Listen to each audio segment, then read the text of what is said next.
everyone. My name is Chad Van Handel, Chief Lending Officer at Unison Credit Union. Welcome to another episode of the Utalk Podcast, Real Estate Edition. Today, I'm very excited to welcome Carter Crowley to the podcast studio. Carter got started in 2015 in his real estate journey, and since then, he's made some really big waves in a short amount of time. So I'm very excited for this interview, and without further ado, let's welcome Carter to the podcast. Thank you so much. I appreciate it. Yeah, we're excited to have you. So the first question, again, that we like to get started with is just kind of tell me when you decided that real estate was going to be part of your career and your long-term journey here. Yeah, so it's back in, like you mentioned, back in 2015. It was actually, my dad called me. I'll give you the entire story. So Sure. My dad called me one afternoon, I believe it was. He's like, I just heard something on the radio about a local investment thing coming to town at the Hilton or whatever it was, some hotel. And he's like, I think we should go to it. So I said, okay, why not? Like, I'm not doing anything. I was going to college at the time, and then we ended up going to this little afternoon event, and it was an hour and a half or 2 hours. And then they pitch you on this idea of going to a weekend event. And of course, we were talking back and forth. We signed up for that. We went to the weekend event. And like the further we got into it, I was going to school for political science and finance. I ended up switching to at semester.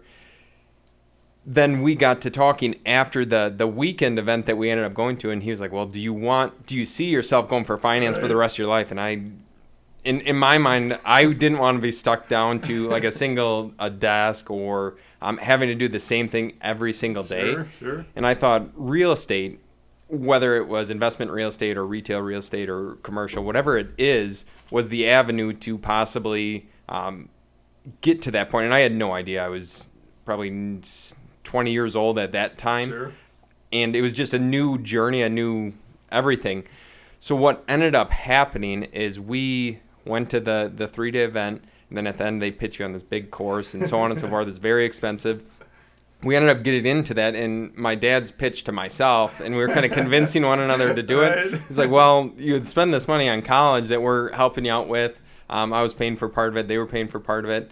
So why not just try this out? If it doesn't work, after a year, you can go back to college, so on and so forth. But that is what kind of catapulted the real estate journey in and of itself. Then we were looking for properties on the MLS. We were doing a bunch of stuff that like beginning investors do. We were trying to get educated first off. Right. And then it was a slow-moving process. Probably took 3 or 4 months until we bought our first. It was a foreclosure back in 2015. There were still foreclosures on the market. So we bought a foreclosure in Oshkosh, a little 2-bed, 1-bath house, like 850 square feet. We ended up remodeling that. Didn't make a single dime. And then through that process, when we had because I didn't have a real estate license at that time. Sure. I actually ended up going to get my real estate license in the process. And from there, I obviously am a realtor right now and then also a investor, but have grown both aspects of the business. And since like July of 2015, have been involved every single day in real estate in some way, shape, or form, whether on the investment side or real estate agent side of things. And I've loved every single second of it. That's a great story. So was it just this event that triggered it, or was it always kind of like, hey, we should do this? You know, was there anything else prior to that, or all of a sudden this thing just clicked and this was it? So I would be lying to you if I said I had aspirations ahead of time that real estate was a awesome idea. It was pretty much, you watch the shows on HGTV and you see these things, and these people are making like $50,000, $60,000, $70,000 on flips. And in my mind, I didn't think that was possible in the area just because price points are so much lower in comparison to where they are at. Right.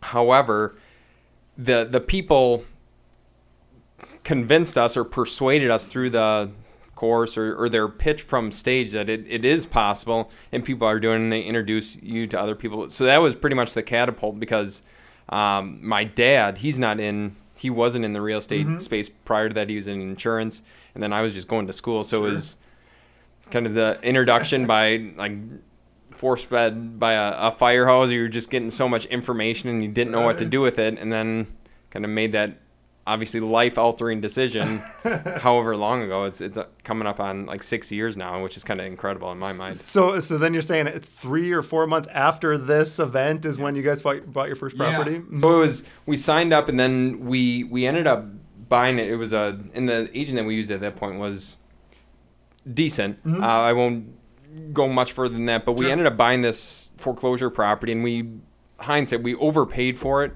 However, we did a ton of the work ourselves. We over improved it to what our standard is now, just based upon what it would be worth. But it was such a learning experience, and I think that's probably the biggest factor, because after that first deal was done, we actually didn't do another one for I think over a year and a half, just because we spent 3 or 4 months of our time going there, remodeling it, rehabbing it, and we ended up making like $1,000 or $2,000. Sure. And that obviously your return on time there isn't the greatest. However, like some life events happened, and then we ended up getting kind of reintroduced back in like 2018. We went full time basically on the investment side, and it's been great ever since, which is, we're very fortunate in that regard. So this first property, though, the intent was to flip it? Is that? Yeah, and we ended up flipping it, just not for what we originally thought it was going to be worth, or what our realtor told us was it was going to be worth $120,000 to $125,000. So we were really excited, and we kind of executed on the plan with that in mind. We didn't really do the research on our side to see if that's a legitimate value or if they're overinflating it just to get a sale.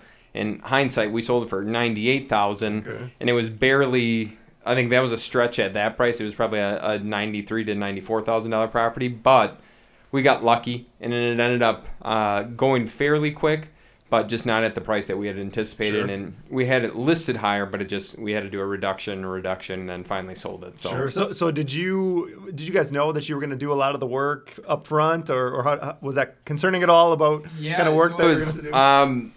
Like I have a decent amount of handy skills. I can pretty much figure things out, which is fine. My dad does a fantastic job in that regard. Now he manages our contractors. But in the beginning, we hired some guy that I think he found in the newspaper, which wasn't the greatest. We kind of vetted him and verified that, okay, there's no like past scams that he was running or judgments against him or anything like that. But looking back on it now, I would have probably went a different route and got actual referrals from other investors in the area, just because I realized how much we paid for some of the work that he did, and it's just crazy in my mind compared to what we're paying now. And we try and pay a market rate now, but just back then you're so naive and new that you don't know the difference, which is kind of just a learning lesson. But again, that 1,000 to 2,000 that you made, but I mean, like I said, you can't quantify the amount that you learned going through the process and just getting in and doing that first step. Yeah. Did you guys make a bunch of offers prior to getting this accepted offer? So it was how it kind of lined up is we were offering on pretty much back in 2015. There was a decent amount of property on the market, and you could go through a foreclosure and there wouldn't be 30 other people bidding on it. So this one was, I think we were one of multiple bidders on the property that we ended up buying. But prior to then, we went through probably 50, 60 houses. But the numbers didn't make sense to even write an offer. And I know nowadays, looking back at it, we should have made more offers because we probably would have gotten more property. But we offered on this one, and then they did the, highest and best offers come in. And then the second round of highest and best, and we ended up coming up to, I think, 52,000 or something like that.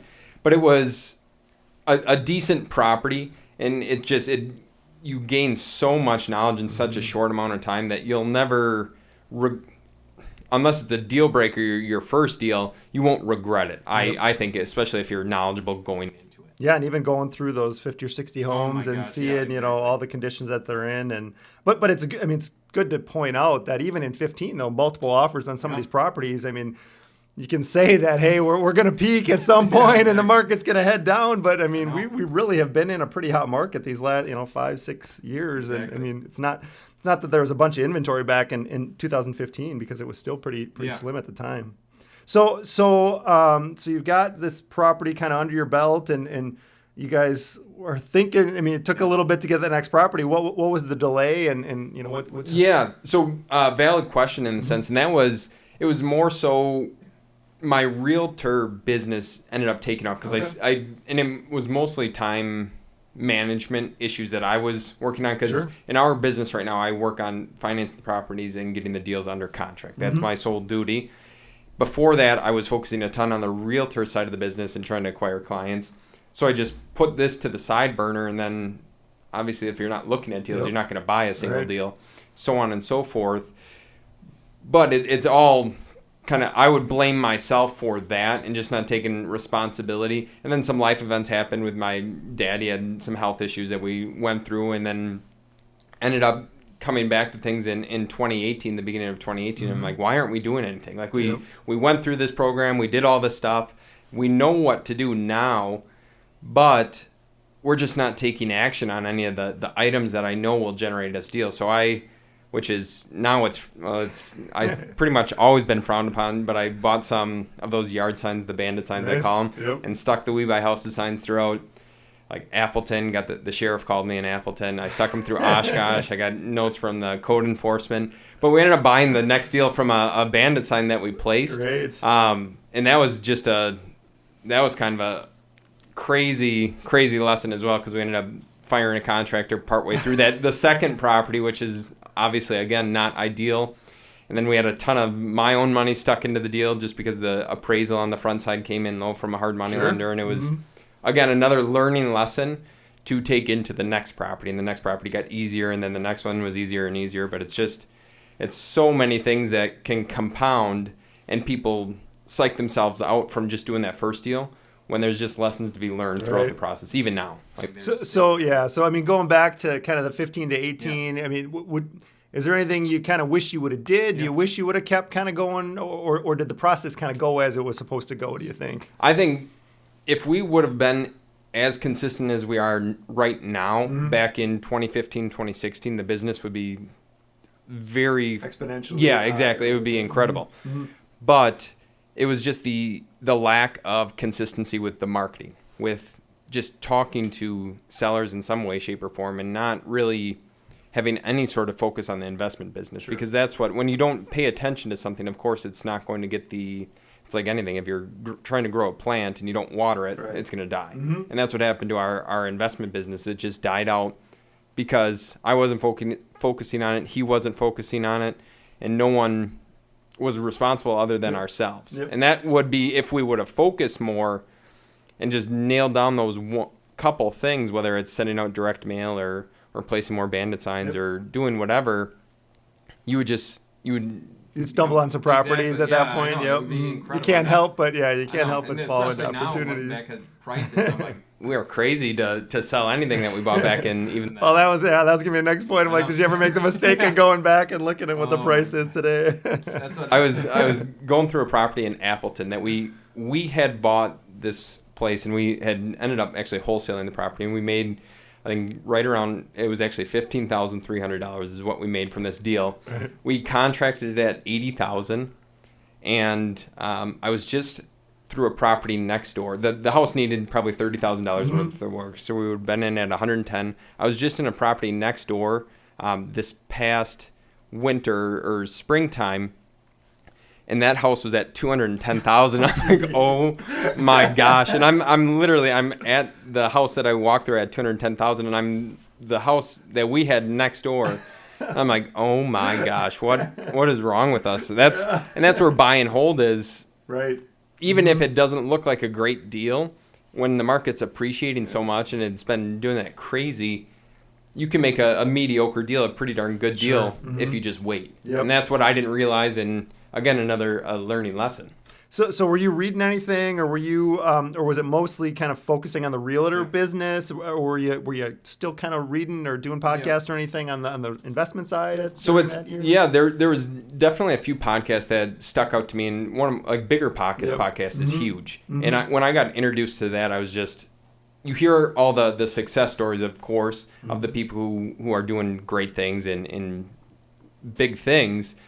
You don't necessarily hear, and now I know they catered one of their podcasts at least to more rookies on people getting their first deal or doing their first few deals. But at the time, I was like, well, this isn't necessarily relatable. Right. So then you look to other sources, and then it's just, I was picking up content from all over the place that we, of course, paid for this large course when we joined. But I felt the content in that wasn't necessarily applicable to, it was almost outdated to a certain extent. So I was watching YouTube videos, I was listening to podcasts, reading like little books that came out, and just soaking up everything to see, okay, what can we do? And now, like, a lot of our business nowadays is focused on the marketing aspect of things and bringing people to us versus us reaching out to them.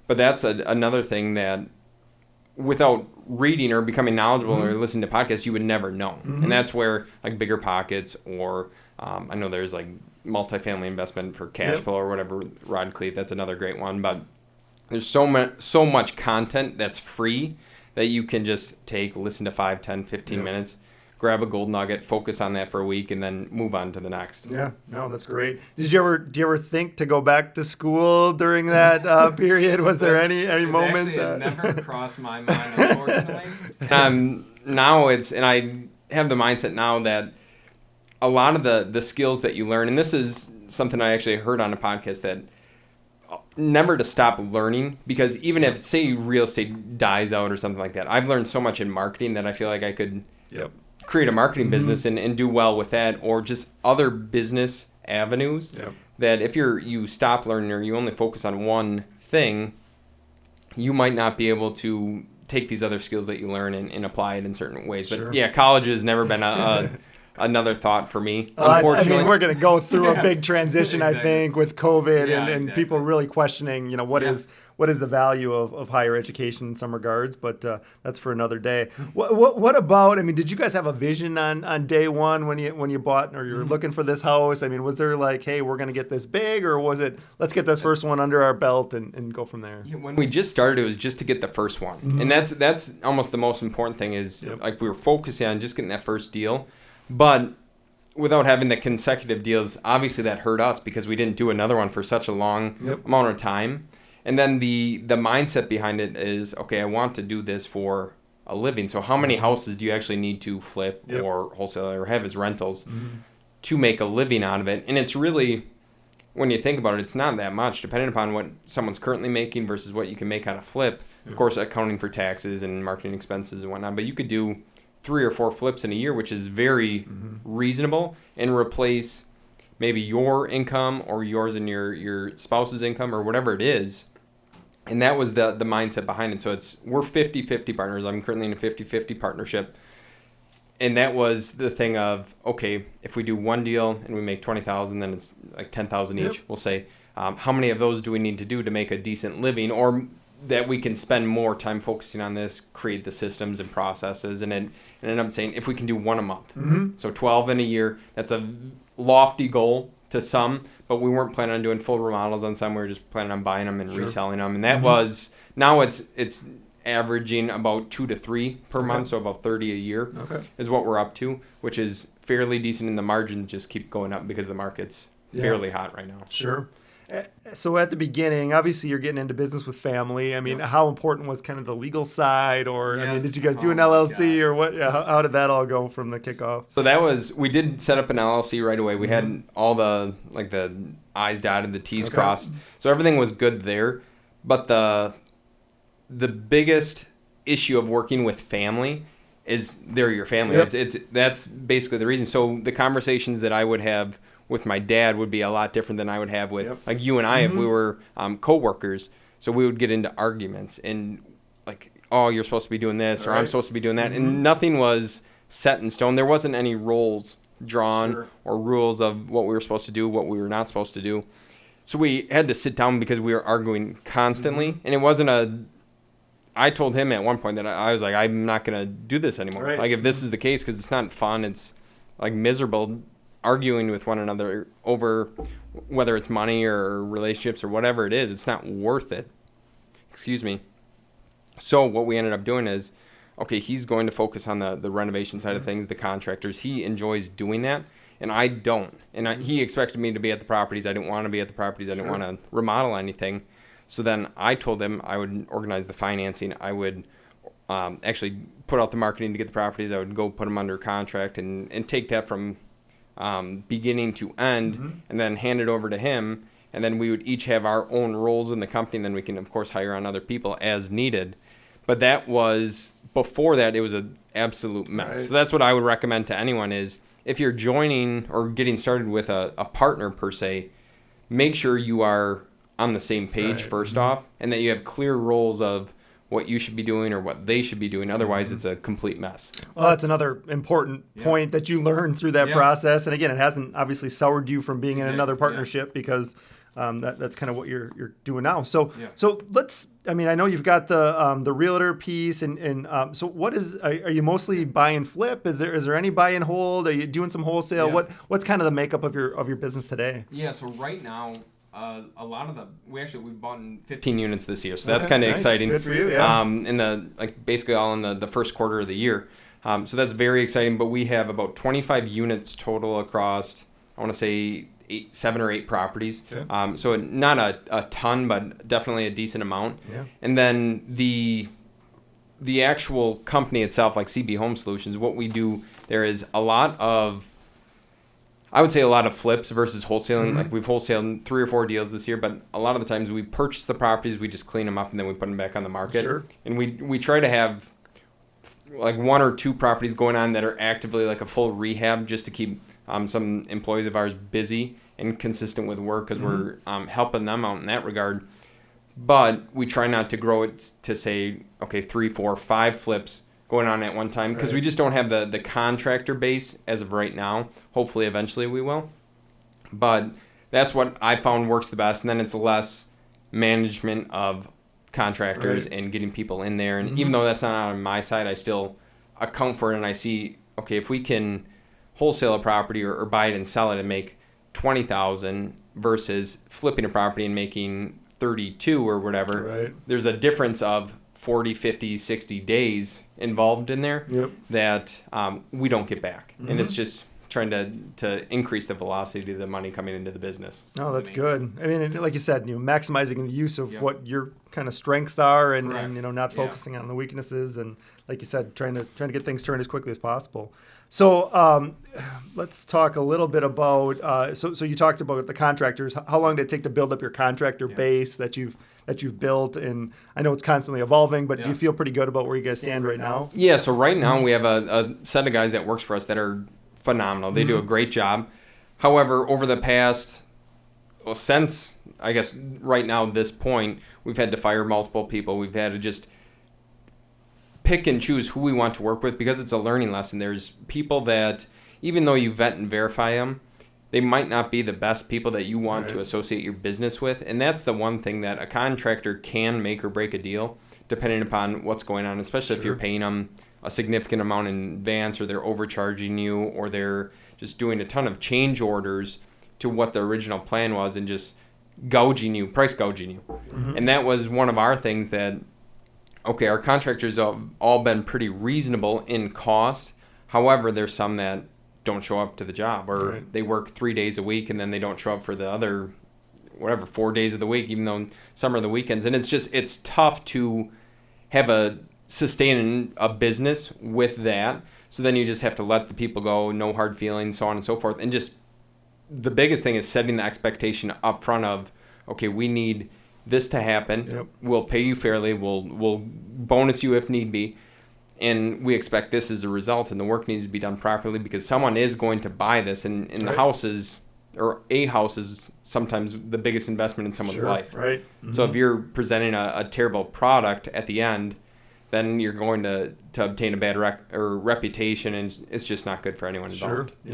Yeah, and obviously, like you said, if somebody's buying that to live in that house, I mean, they in this market, it might not be quite as easy to look with a fine-tooth comb, but in some market, at some point, you're gonna have people doing inspections, and they're gonna really kind of go to the nines in terms of looking at everything that was done on the property. So what about financing? Actually, let's talk about the accounting side maybe at first. How did how's your plan start, and how did that evolve over the years on the accounting side? Yeah, so the accounting side has been, shout out to our accountant, because it's been terrible for the past few years. But now, finally, we're currently using QuickBooks in our business, and that's been an absolute game changer. And I would highly recommend, if people want to take the business seriously, to get a QuickBooks account. I don't even know what the monthly cost is, but it's worth it because it makes everything so easy to track. You can link all your accounts and whatnot. But for a while, we were using Excel spreadsheets and paper trails of everything. So we would have manila folders just full of stuff. And that was for 2 or 3 deals or 4 deals in a year. That's not bad. Do what you need to do.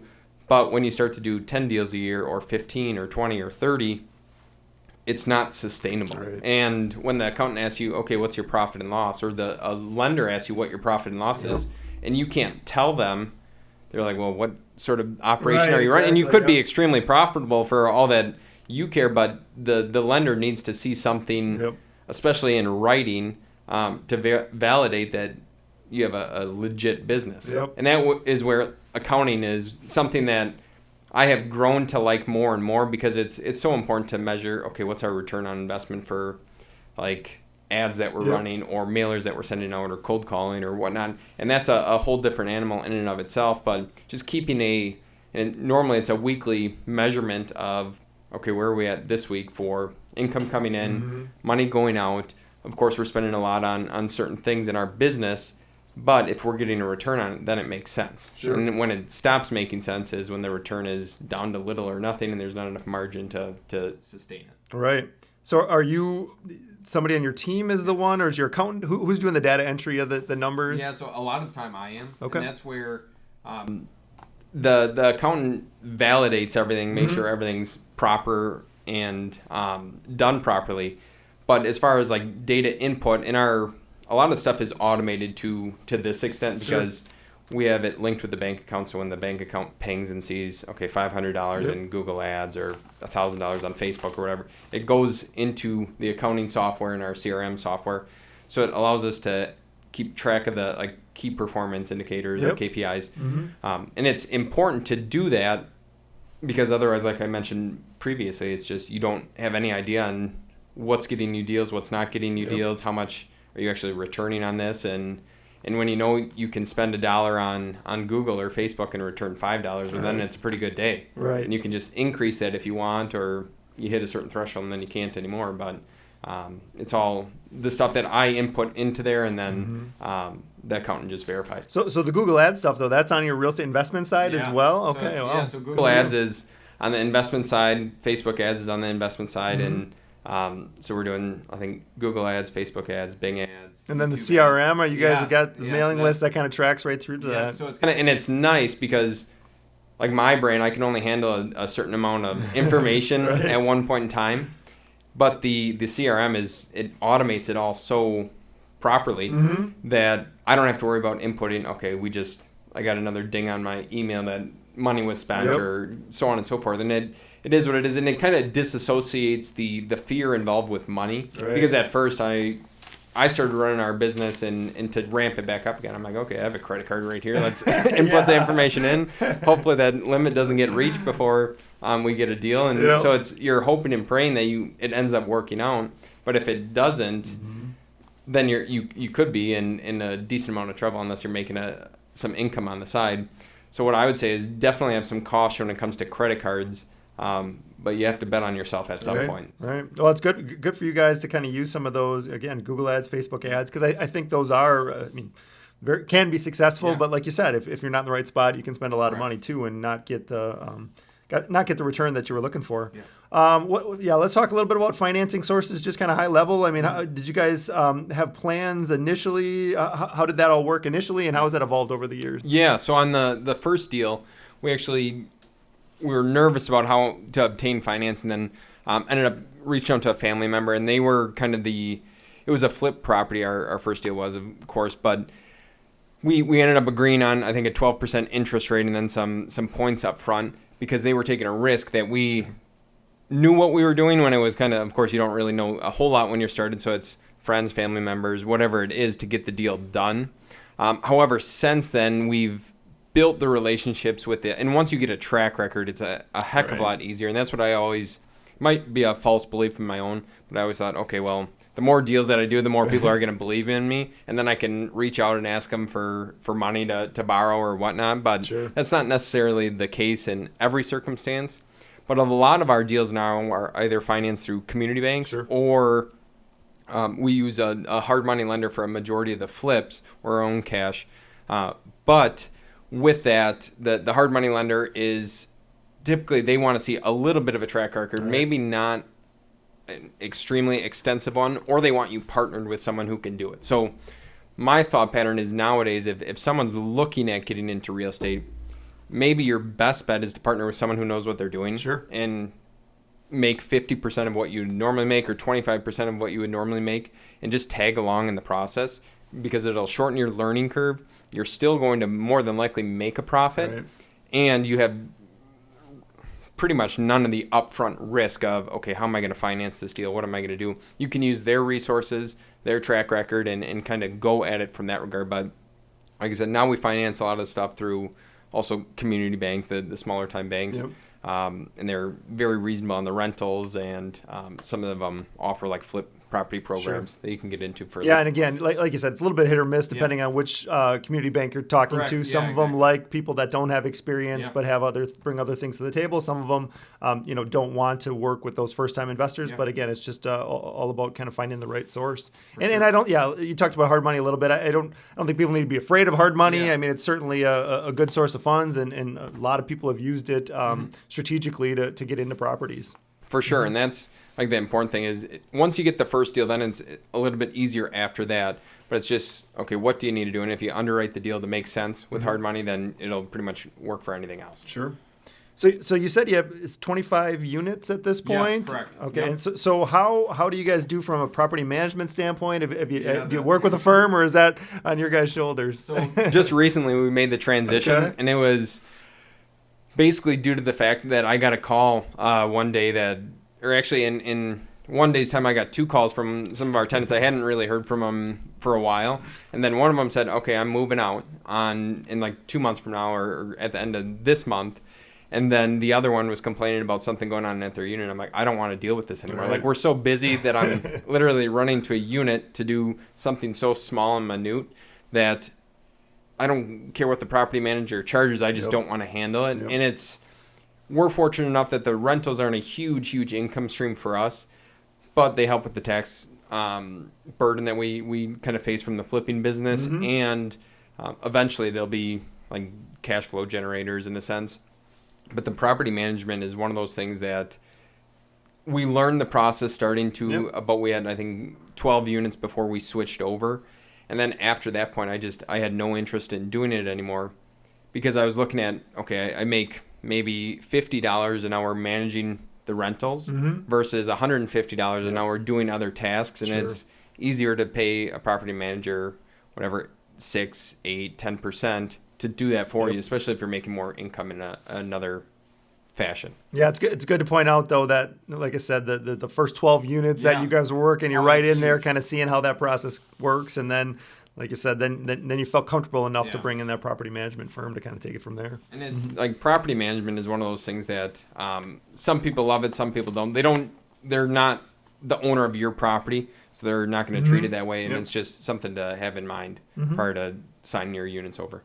You guys had any just bad stories about tenants that have torn places up or dragged you along? Not necessarily tenants too bad, but like we've inherited some bad tenants on properties that we bought that like there was one actually down in Waukesha. It was a 4-unit, but the tenant had been living there. It was the stepmom's property, but the son or the stepson, I guess, to her, was living in one of the units and collecting the rent from the other 3, and the stepmom wasn't getting any money, so that was, and the whole property was trashed. It was probably one of the worst ones that we've been through. But we ended up buying it. Everyone got kicked out and kind of moved from there. But that's the one horror story with tenants, at least. Sure. What about when you're buying properties? Are you building in an exit strategy with the properties, or is it kind of, we're going to hold this thing forever, or how do you guys approach that? So we always look at it like from the worst case scenario perspective, whether we have to sell this at little to no profit or, keep it as a rental for whatever, 5, 10, 15 years until the balance is paid down a little bit. That's kind of what we look at things from. And then we always try and get the best deal possible. Of course, some deals are better than others. And generally speaking, like single family houses or smaller properties, we try and flip or wholesale. That's our strategy. And then we try and hold on to the larger things. So if that's the case, we are fairly conservative on the offers that we make. And if we don't get it, so be it. And we move on to the next because it's not worth being held up on one deal that would have been mediocre if you got it and could have been really bad if something changed in the market or we found something. So that's always my thought is flip and wholesale the smaller properties, then hold on to the larger Sure. ones. Mm-hmm. And so most of yours, again, are you doing them mostly from, it's not MLS, you're not finding them on the listings, they're mostly coming through other channels. So it's a lot of the marketing, the direct mail, the cold calling, the ads on like Google, Facebook, so on and so forth, that sort of stuff. And then how many, you work the numbers and you're submitting just kind of one number that this is kind of where we want to be at? How I mean, like you said, how many times do you go back and forth before you decide that you want to walk on something? Yeah, so with the seller, normally, like I had a conversation with a guy not too long ago, and we were competing against another investor on the deal, and hopefully like we end up with this one, but they very well might. But it was in Appleton. I told the guy, normally we would provide 3 different options to see if it'll work. It's the cash offer option, which is it's fairly low, without a doubt in my mind. There's the second option, which is we would partner with another investor on the deal, or we would wholesale it to them. That's our second one. And our third one is either we'll list it on the market if there's still, typically if there's still a mortgage on it, or if the property's owned free and clear, we'll give them an offer based upon like a seller financing route, where they hold back some, like a mortgage on the property. So we normally provide 3 different offer scenarios. And if one of them works for them, fantastic. And this is the conversation that I have. If one works, fantastic. If none of them work, I understand that, and we'll move on. And sometimes what I found happens is when you provide them one offer, they try and negotiate based upon just that one price. Right. And then they'll try and get you up on the price. And then it's like, in some circumstances, we go up and some we don't, just depending upon how tight the numbers are.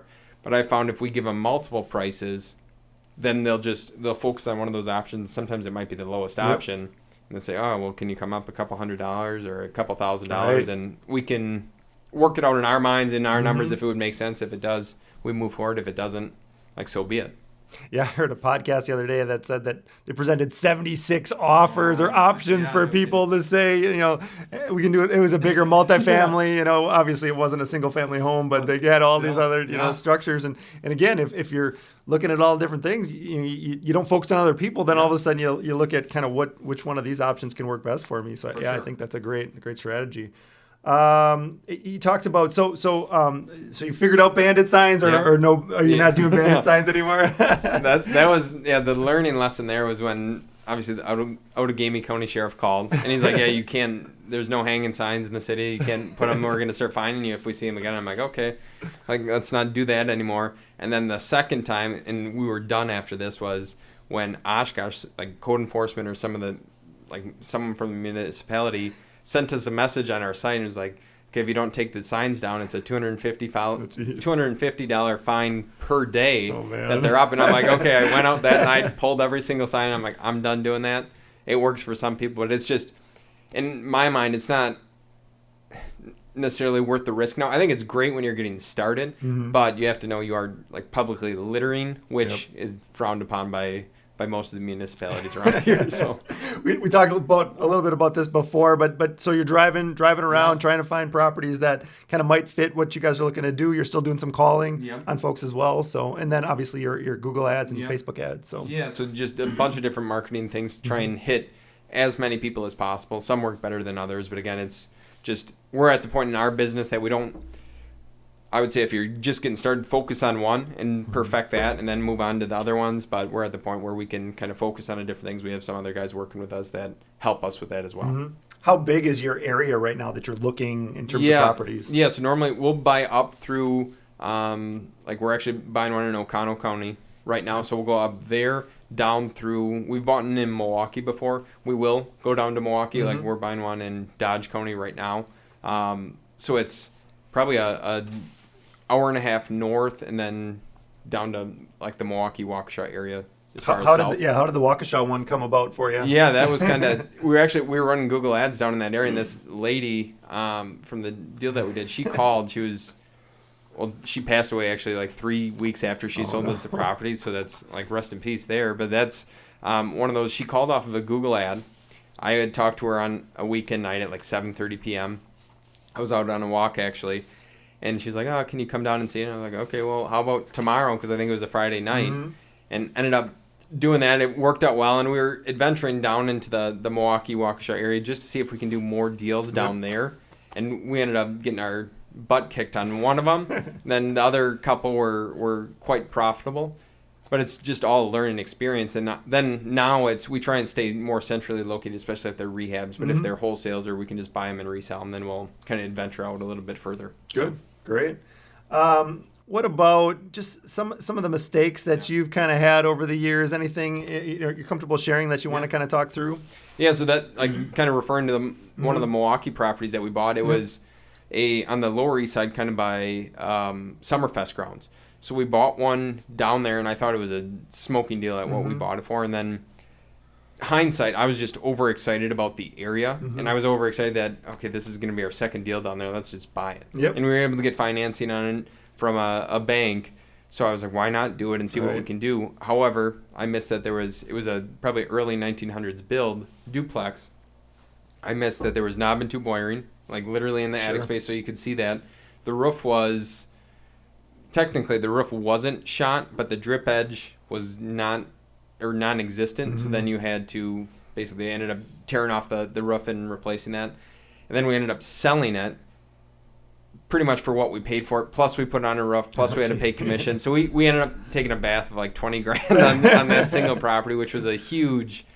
And that was back in when we weren't like super experienced and still in that learning process, but that was a huge hit to take, and I'm like, oh my gosh, that's so it's just doing the due diligence, and especially going into a new area of, am I getting overexcited, or am I running the numbers very conservatively? And from that point, we've only actually lost money on one other deal in Omro, a 1-bed 1-bath condo, so I wouldn't recommend anyone to buy a 1-bath property or a 1-bedroom property. But learning from those mistakes has, of course, it's a very expensive thing, and don't make a habit of it, but it's allowed us to be more conservative.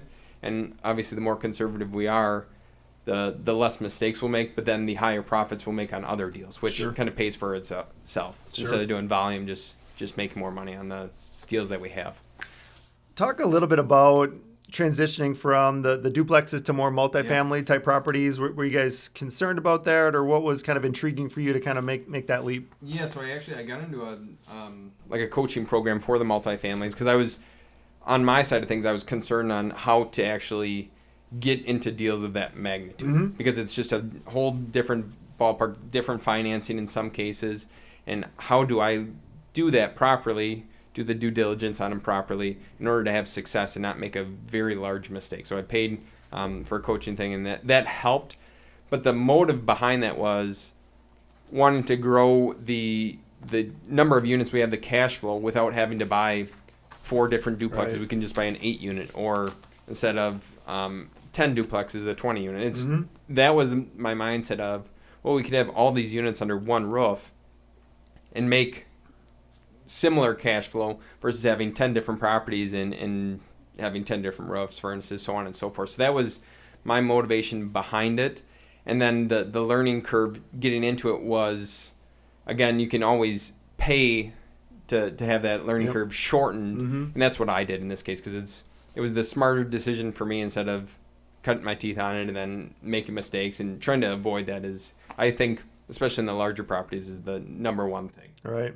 It's a good transition into, so how important have mentors been for you through your real estate journey? It's like huge. I think everyone should at least get in contact with someone who can look at a deal that you might potentially be interested in. Feel free to reach out to me. Like, I'm more than willing to give my advice or my opinion on things.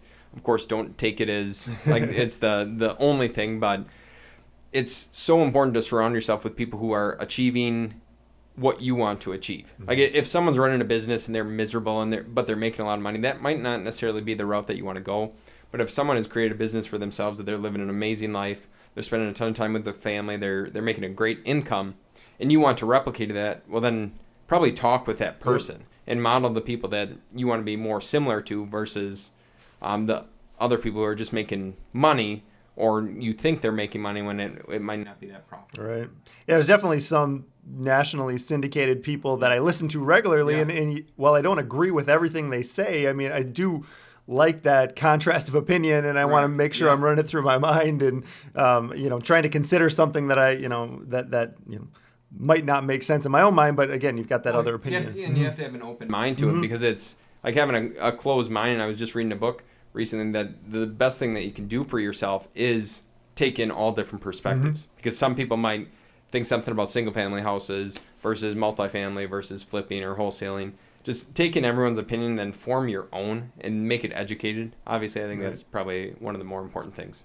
Have you found that the people you've reached out to over the years have been pretty open and honest and able to kind of get in front and talk questions with you? Yes, like a lot of the times, like, are you referring to homeowners? More mentor. I think more yeah. mentors. Yeah, I guess it's the mentors are one of those things. Is everyone's really wanting to give you their opinion, but always take it for what it's worth. I know I've had conversations with property owners that I wouldn't necessarily call mentors, but they own quite a few units and they have only a certain way of doing things. Sure. So but then I talk with other people who have the business that I want and they're doing things a different way. And have I received bad advice from some people? Of course, and I think everyone does to a certain extent.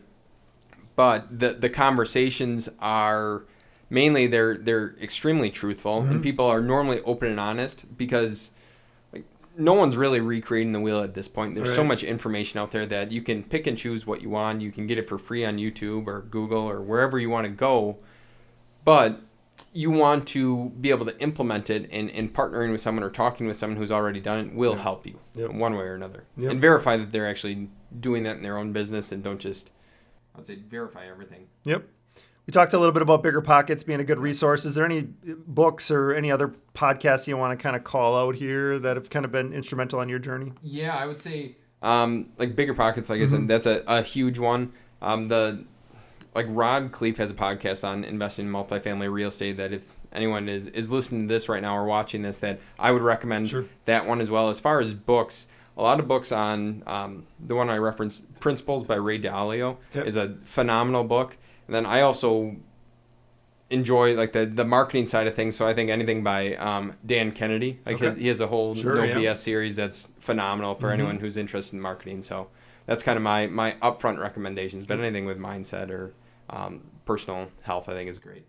Do you ever go back to the seminar series that you guys? To be honest, I have not looked at that in quite some time. And they're probably putting out some decent content. I know I get emails from them quite often about the money that they're raising for other properties. So I'm like, okay, they're probably moving on to bigger and better things. But yeah, that's another like learning lesson. Do you need to do that? No, it shortened the learning curve for us a little bit. Looking back at it, I think it was great. It allowed us to get into real estate, but I probably wouldn't go that route if I didn't need to. And I know they're charging more now. So sure. How important is branding and the overall scope of your success, whether it be on real estate side or on the realtor side? Yeah, branding's everything because you want, especially our company, and I always do a fairly decent job of doing this, but asking sellers for like testimonials after you help them, because a lot of people, they get the stigma of real estate investors as being people who take advantage of others to put more money in their pocket. Sure. And that's just for whatever reason, that is the stigma that real estate investors or We Buy Houses companies have, is they're ripping people off and making lowball offers, so on and so forth. And there are people like that. But for the most part, you want to be known as, especially if you're planning on being in the business for a decent amount of time, someone who can perform on contract, buy a deal, or that is not going to rip off a seller or make them like realistically not like you when it's all said and done. Because this is the real estate investment space in and of itself is fairly small. Like when you're thinking about the grand scheme of things, especially in Fox Valley and Green Bay and so on and so forth. But when sellers, on the other side, when sellers are looking at your past credentials, if they decide to go that route, you want to be able to show something. That branding helps with it. Having a face behind the company, I think, is extremely important. And just doing the things that are needed in order to persuade a seller to work with you versus another, because that is going to get you deals eventually. Yeah. Just in connection with that, I mean, I know your social media. I mean, I've seen some great videos on your Facebook. I mean, you break down some of the cash flow stuff. You've talked about some marketing things. I mean, so again, I think that's something that looks like it's really working for you. And obviously, again, with some of the Facebook and Google ads, you guys are really being inventive with going after trying to find opportunities. So where are the best places for people to find you if they're looking to kind of get in contact with you? Yeah. pretty much anywhere on social media at Carter Crowley. On Instagram, it's Carter Crowley _. Or if like your online podcast, Invest for More Real Estate Show, I've been putting out content there like fairly regularly. Good. And that's, or like flipfoxvalley.com. That's our investment site. So feel free to send us a message if we can do anything to help there. Any last words of wisdom for our audience as you know they're kind of sitting there saying, should I either get in or should I keep going in? What to do next? All right. What I would say is definitely, If you're going to commit to real estate, you need to actually commit to it. So once you commit, talk with the people and associate yourself with the people that you want to, who shows an example of what you want to achieve. Right. And that's as simple as it is. And once you do that, then take the action steps in order to achieve the goal. But it is fairly simple. It's a simple business because you're buying for less than what a house is worth. Or if you're buying rentals or so on and so forth, it is very simple, but people overcomplicate it or talk themselves out of it more times than not. So just get educated, partner with the right people, and then if you need help, again, feel free to reach out. I'm more than willing to help anyone who asks. Perfect. That's a great way to end it. Well, thanks again for watching. Thanks to Carter for being on the show. Thank you. Have a good day.